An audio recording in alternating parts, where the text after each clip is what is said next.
ప్రకృతిలో ఎన్నో పోరాటాలు ఉంటాయి, కానీ కింగ్ కోబ్రా మరియు ముంగిస మధ్య జరిగే యుద్ధం మాత్రం అత్యంత భయంకరమైనది. ఒకరు విషానికి రారాజు, మరొకరు వేగానికి చిరునామా. మరి ఈ రక్త చరిత్రలో చివరికి గెలుపు ఎవరిది?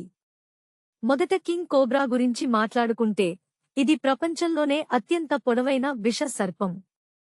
దీని ఒక్క కాటుతో ఏనుగు కూడా ప్రాణాలు వదలాల్సిందే.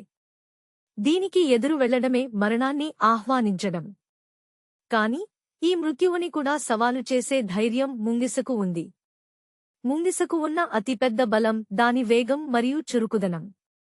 కింగ్ కోబ్రా కాటు వేయడానికి ప్రయత్నించే లోపే ముంగిస గాలిలో మెరుపులా తప్పించుకుంటుంది. ముంగిస శరీరంలో ఉన్న ఎసిటైల్ కోలిన్ గ్రాహకాలు పాము విషం నుండి దానికి రక్షణ కల్పిస్తాయి. అంటే కోబ్రా విషం ముంగిసపై అంత సులభంగా పనిచేయదు. యుద్ధం మొదలైనప్పుడు ముంగిస పామును అలసిపోయేలా చేస్తుంది. కోబ్రా పదే పదే దాడి చేసి అలసిపోయినప్పుడు ముంగిస ఒక్కసారిగా కోబ్రా తలపై దాడి చేసి దాని వెన్నెముకను విరిచేస్తుంది. చాలా సందర్భాల్లో ఈ పోరాటంలో ముంగిసదే పైచేయి అవుతుంది. కానీ ఒక్కోసారి కింగ్ కోబ్రా కూడా తన పడగ విప్పి ముంగిసను బంధించగలదు. ప్రకృతిలో ఏదీ శాశ్వతం కాదు. ఈ అద్భుతమైన పోరాటం గురించి మీరేమనుకుంటున్నారు? కామెంట్ చేయండి.